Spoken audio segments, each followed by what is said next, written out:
Saat ku hancur hati, ku datang padamu.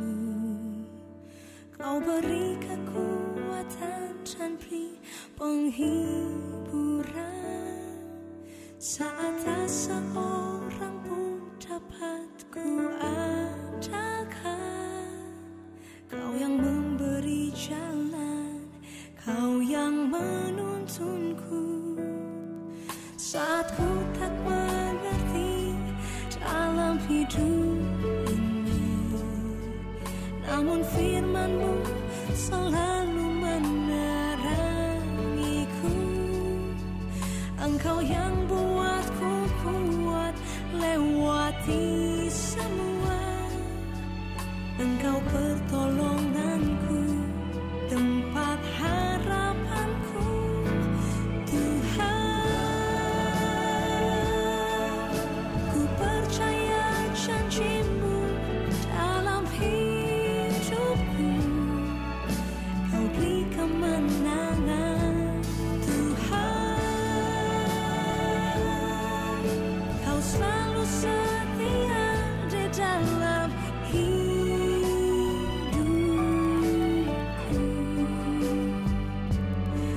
Kau berharga bagiku, Kaulah jaminanku dalam hidupku.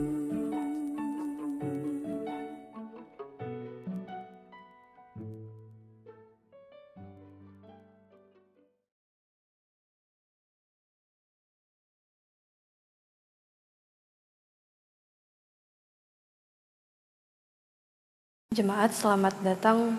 Selamat mengikuti peribadahan keluarga sektoral pada hari Rabu 21 Oktober 2020. Untuk itu, mari kita berdiri, menghadap Tuhan dan menyembah-Nya, serta memuliakan nama-Nya karena kasih setianya besar atas kita. Kita menyanyi dari Kidung Jemaat 3 baitnya yang pertama.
Jemaat, untuk memulai peribadahan kita, pertama-tama mari kita berdoa kepada Tuhan. Kita berdoa.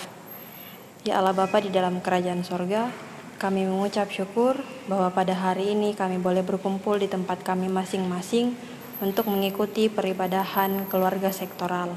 Kiranya ya Tuhan, peribadahan ini boleh Engkau tuntun dari awal, pertengahan hingga pada berakhirnya. Semoga kami boleh menerima manfaat dan juga firman-Mu dalam peribadahan pada hari ini. Ya Tuhan, pimpin dan sertailah ibadah ini. Di dalam nama Tuhan Yesus Kristus kami berdoa kepada Bapa di sorga. Amin.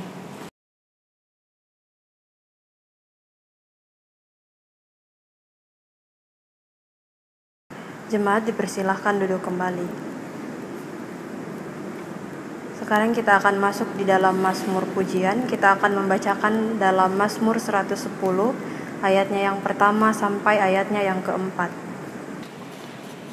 Saya akan membacakannya untuk kita semua. Mazmur 110 ayat 1 sampai 4 berbunyi demikian. Penobatan Raja Imam, Mazmur Daud. Demikianlah firman Tuhan kepada Tuanku.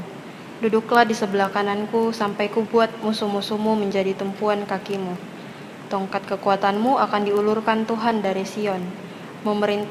Memerintahlah di antara musuhmu. pada hari tentara bangsamu merelakan diri untuk maju dengan berhiaskan kekudusan dari kandungan fajar, tampil bagimu keremajaanmu seperti embun. Tuhan telah bersumpah dan ia tidak akan menyesal. Engkau adalah imam untuk selama-lamanya menurut Melkisedek. Meresponi Mazmur pujian kita, mari menyanyi dari Kidung Jemaat 242, baitnya yang pertama dan baitnya yang kedua.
Sekarang kita akan masuk dalam pemberitaan firman Tuhan. Untuk itu, pertama-tama mari kita berdoa memohon bimbingan dari Roh Kudus. Kita berdoa. Sekarang ya Allah Bapa di dalam kerajaan sorga, kami akan mendengarkan sebagian dari firman-Mu. Kiranya ya Tuhan, Engkau mau memberikan kami hikmat dan Roh Kudus-Mu, supaya kami boleh mengerti apa maksud dari firman-Mu pada hari ini. Berfirmanlah kepada kami, karena kami siap untuk mendengarkannya. Di dalam nama anak-Mu Tuhan Yesus Kristus kami berdoa. Amin.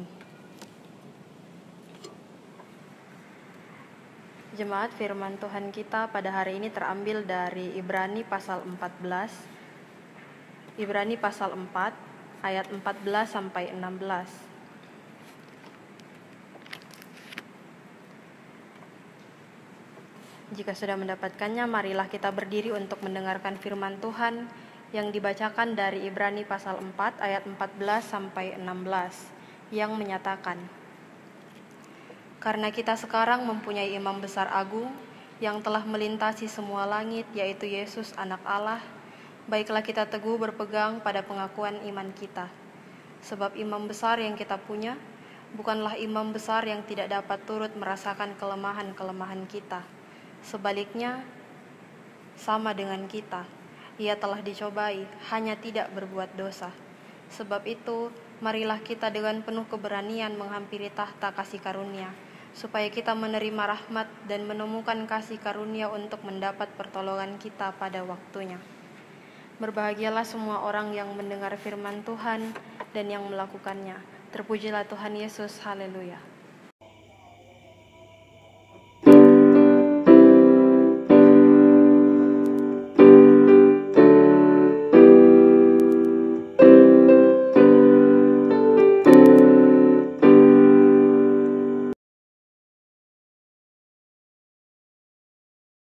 Jemaat dipersilakan duduk kembali.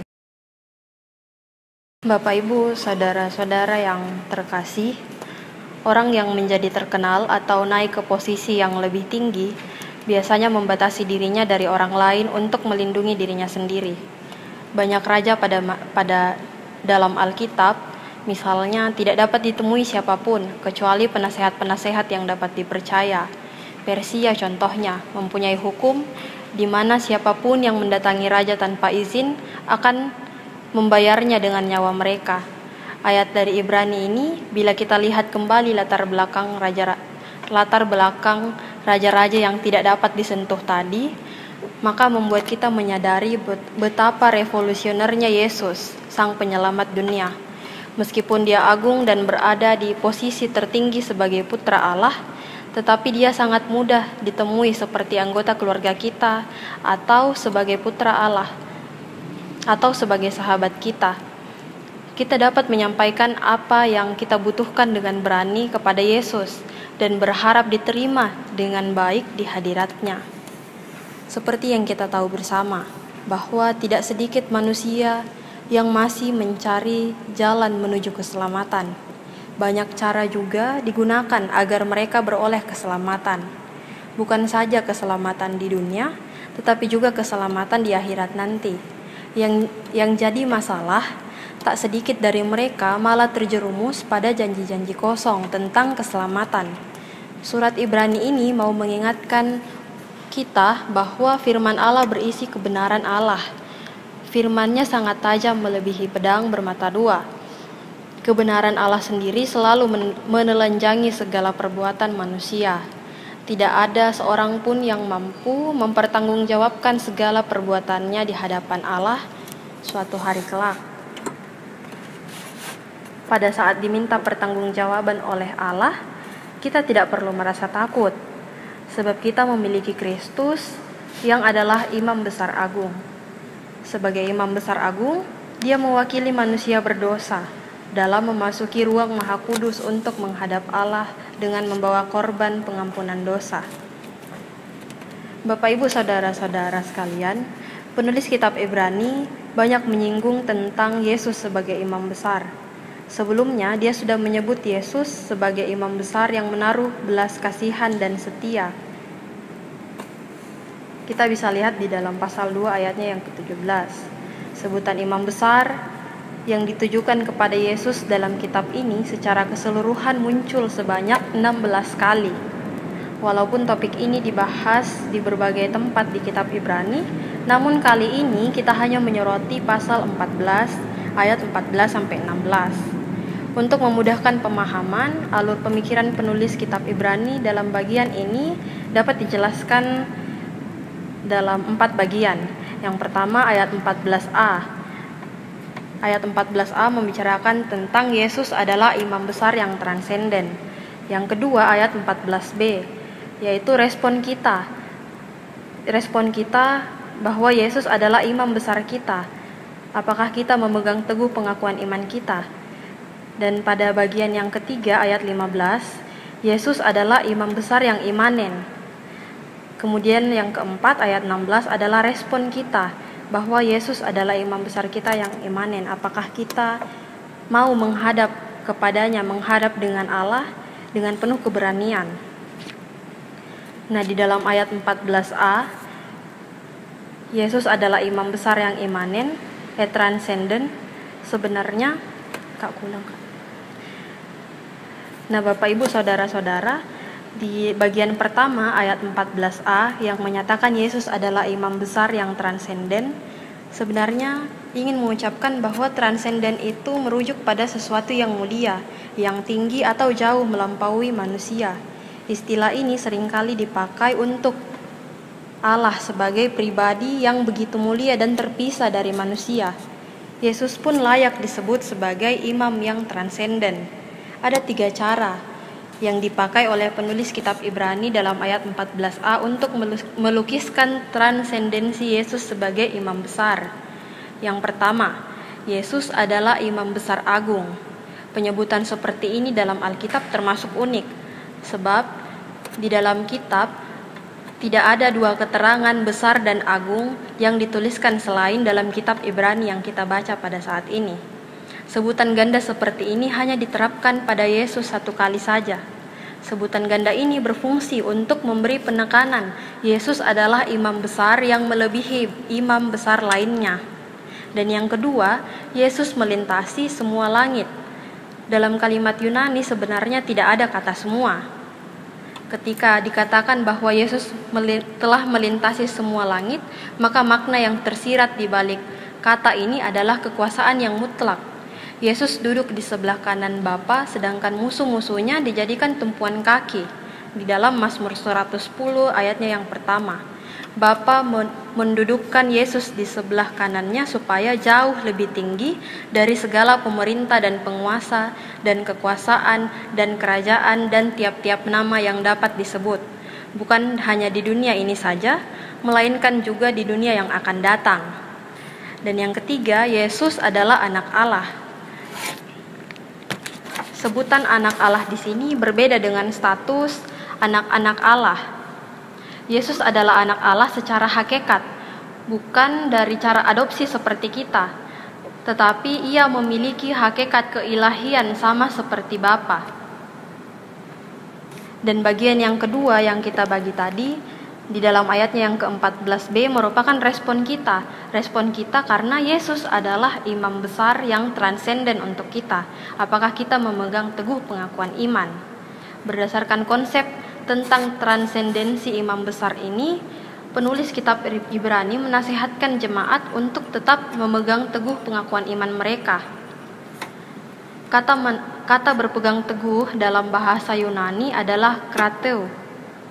Kata ini bukan sekedar menunjuk pada tindakan memegang yang sembarangan, misalnya meraba atau menyentuh, tetapi memegang dengan kuat dan teguh atau konsisten. Yang kita pegang teguh adalah pengakuan iman kita. Apapun yang diajarkan Alkitab dan kita akui bersama sebagai orang percaya harus tetap kita pegang teguh, apapun keadaan kita sekarang. Kita mungkin berada dalam pergumulan berat, kebingungan, keputusasaan, dan penderitaan. Tetapi kita harus tetap teguh karena imam besar kita adalah transenden. Dia sanggup menolong kita. Dan bagian yang ketiga yang sudah kita bagi di dalam ayat yang ke-15. Yesus adalah imam besar yang imanen. Seseorang yang berada pada posisi yang sangat tinggi biasanya cenderung tidak bisa memahami orang lain di posisi rendah. Berbeda dengan Yesus, dia memang transenden, dia memang melampaui manusia, tetapi dia juga imanen. Maksudnya, dia dapat merasakan kelemahan kita. Sebab dia dekat dengan umatnya. Dia telah dicobai dalam segala hal di kehidupannya. Satu-satunya perbedaan antara dia dan kita adalah dosa. Walaupun memang dalam segala hal dia dapat disamakan dengan kita, Bapak, Ibu, Saudara-saudara, tetapi yang berbeda, dia tidak pernah melakukan dosa sama sekali. Dia menang melawan dosa karena dia mampu bertahan dalam penderitaan.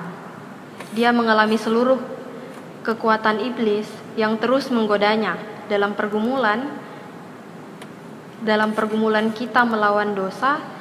Kita belum sampai mencucurkan darah seperti Yesus, tetapi kita begitu mudah jatuh sehingga iblis tidak perlu mengeluarkan seluruh kekuatannya untuk menjatuhkan kita. Berbeda dengan Yesus, walaupun mencucurkan darah, walaupun harus mati di kayu salib, tetapi ia tidak sama sekalipun di dalam hidupnya ia tidak pernah berbuat dosa. Dan berikutnya bagian yang keempat di dalam ayatnya yang ke-16 adalah respon kita terhadap transendensi dan imanen Yesus sebagai imam besar agung kita. Apakah kita mau menghadap Allah dengan penuh keberanian?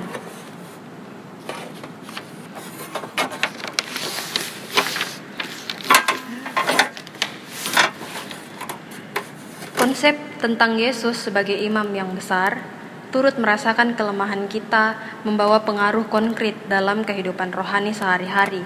Karena dia telah menjadi imam besar yang mendamaikan kita dengan Allah, maka kita bisa menghadap Allah dengan berani. Hal ini sangat luar biasa, sebab pada zaman perjanjian lama, umat Israel tidak bisa langsung menghadap Allah. Mereka diwakili oleh imam atau imam besar. Berbeda halnya dengan kita saat ini. Akses kepada Allah telah dibuka sekali untuk selama-lamanya dengan pengorbanan Yesus di kayu salib. Karena itu kita harus menghargai dengan cara terus-menerus mendekat kepada Allah. Sebab kita semua bisa langsung menghadap Allah tanpa perantaraan siapapun selain Yesus imam besar kita. Ayat 16a mengajarkan kita dengan penuh keberanian menghampiri tahta kasih karunia, sedangkan ayat 16b lebih menyoroti sisi kasih karunia. Ketika orang percaya menghampiri tahta kasih karunia, maka mereka akan menemukan dua hal. Yang pertama rahmat dan yang kedua kasih karunia. Rahmat berkaitan dengan pengampunan Allah atas dosa-dosa kita, sedangkan kasih karunia bersifat lebih luas. Dalam konteks pembacaan kita hari ini, hal ini berhubungan dengan kekuatan pada waktu menghadapi penderitaan. Nah, Bapak Ibu Saudara-saudara, rahmat dan kasih karunia adalah pertolongan yang diberikan pada waktu kita butuhkan. Di dalam ayat 16b kita bisa lihat hal ini.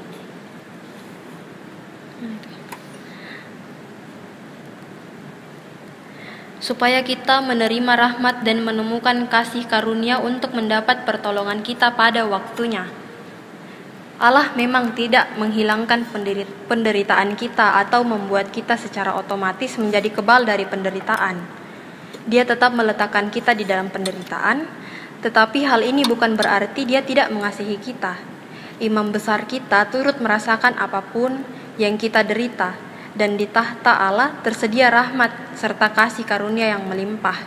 Kapanpun kita membutuhkannya, kita tinggal datang ke tahta itu dan selalu akan menemukannya. Karena itu mari kita terus-menerus datang kepadanya di dalam doa kita. Tuhan Yesus kiranya selalu menyertai kita di dalam kehidupan kita hari lepas harinya. Amin. Meresponi firman Tuhan yang sudah kita dengarkan, mari menyanyi dari Kidung Jemaat 242 baitnya yang ketiga dan baitnya yang keempat.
Jemaat, kita akan masuk dalam doa syafaat. Untuk itu mari kita mempersiapkan hati kita berdoa kepada Tuhan. Ya Allah Bapa di dalam kerajaan sorga, kami mengucap syukur untuk kasih dan penyertaan-Mu di sepanjang peribadahan ini. Terima kasih untuk firman-Mu yang sudah kami dengarkan pada hari ini. Kiranya iman kami menjadi lebih kuat lagi daripada sebelumnya, sebab kami percaya dan menyadari bahwa Engkaulah Sang Imam Besar Agung kami yang telah menyelamatkan kami daripada maut. Ya Allah, kami juga berdoa untuk para jemaat GPIB Pamase. Sekiranya kasih karunia dan rahmat-Mu selalu mengalir di dalam kehidupan kami hari lepas hari. Demikian juga kiranya penyertaan-Mu selalu ada dalam kehidupan kami, sehingga apapun yang kami lakukan, katakan, dan rencanakan, semuanya itu boleh seturut dengan kehendak-Mu dan senantiasa berada di dalam perlindungan-Mu. Kami juga berdoa untuk jemaat kami yang sakit maupun yang lalai. Kiranya yang sakit Engkau sembuhkan agar mereka dapat kembali berkumpul bersama-sama kami untuk memuji dan memuliakan nama-Mu. Bagi yang lalai, kiranya Engkau mau mengetuk pintu hati mereka agar mereka mau kembali bersama-sama dengan kami untuk memuji dan memuliakan nama-Mu. Terlebih lagi mau bersama-sama mendengarkan firman-Mu. Kami juga berdoa untuk gereja beserta KMJ, presbiter dan orang-orang yang terlibat di dalamnya. Kiranya hikmat, rahmat, dan kasih karunia-Mu tetap bekerja dan berlimpah atas mereka, sehingga apapun yang kemudian direncanakan atau dirancangkan untuk gereja ini, semuanya itu dapat menyejahterakan serta membawa damai sejahtera-Mu ke tengah-tengah dunia. Demikian pula para pemerintah kami, mulai dari pusat hingga ke pelosok, kami memohon rahmat dan kasih karunia-Mu untuk bekerja di dalam mereka, dalam memutuskan atau merancangkan segala sesuatu bagi rakyat dan bangsa ini, sehingga semua yang diputuskan dirancangkan itu membawa damai sejahtera bagi kami para rakyatnya. Ya Allah Bapa kami di dalam kerajaan sorga, inilah seluruh doa permohonan dan ungkapan syukur kami. Kiranya Engkau mau mendengarkannya di dalam nama Tuhan Yesus Kristus yang sudah mengajarkan kami berdoa bersama-sama demikian. Bapa kami yang ada di dalam kerajaan sorga, dikuduskanlah nama-Mu, datanglah kerajaan-Mu, jadilah kehendak-Mu di bumi seperti di sorga. Berikanlah kami pada hari ini makanan kami yang secukupnya, dan ampunilah kami akan kesalahan kami, seperti kami juga mengampuni orang yang bersalah kepada kami. Dan janganlah membawa kami ke dalam pencobaan, tetapi lepaskanlah kami daripada yang jahat.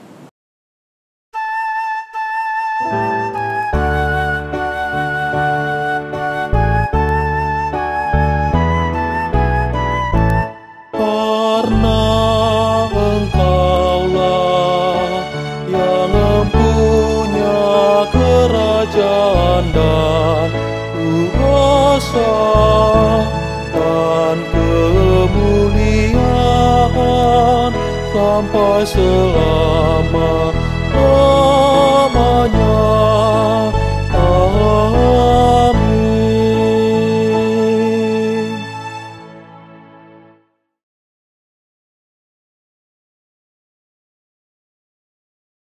Jemaat, marilah kita mengucap syukur kepada Tuhan dengan memberi persembahan kepadanya.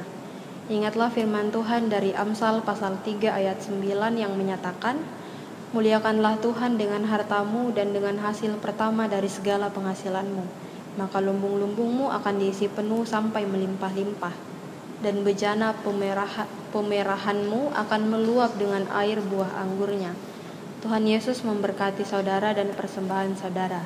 Kita menyanyi dari Gita Bakti 80 baitnya yang pertama dan ketiga, mari bawa persembahan.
Jemaat, mari kita berdiri untuk mendoakan persembahan kita. Kita berdoa. Ya Allah Bapa di dalam kerajaan surga, tadi kami sudah memberikan persembahan kami, walaupun nilainya tidak banyak ya Tuhan, tetapi kiranya persembahan ini boleh berguna bagi pembangunan tubuh-Mu. Terutama juga kiranya persembahan ini boleh dikelola dengan baik oleh orang-orang yang bertugas di dalamnya, sehingga persembahan ini boleh digunakan untuk gereja ini, serta juga boleh berguna bagi jemaat-jemaat-Mu yang membutuhkannya.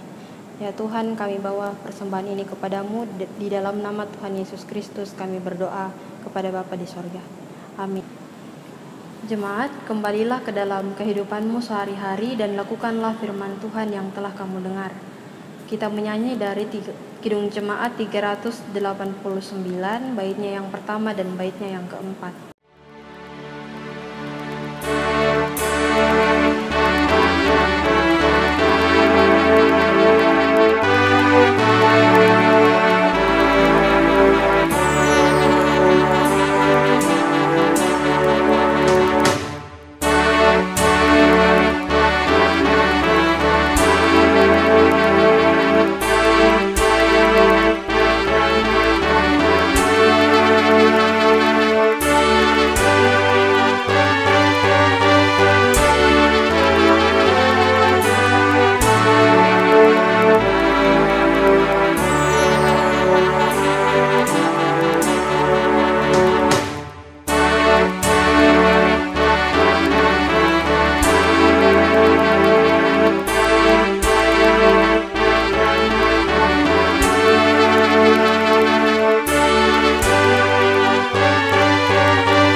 Jemaat, arahkanlah hati dan pikiranmu kepada Tuhan serta terimalah berkat-Nya.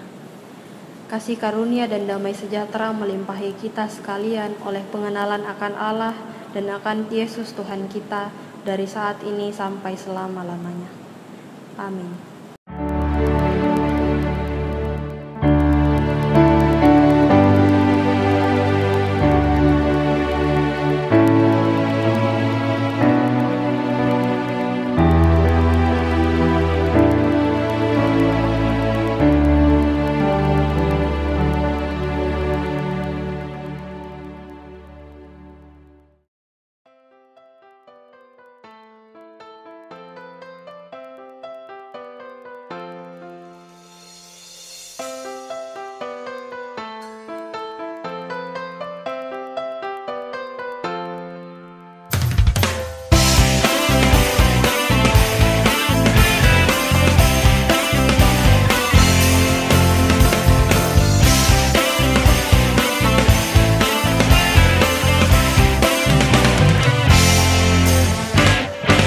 Jikalau dunia lenyap atau bumi pun tak lagi berputar, Kau akan tetap ada, berjaya dan berkuasa selamanya. Yeah.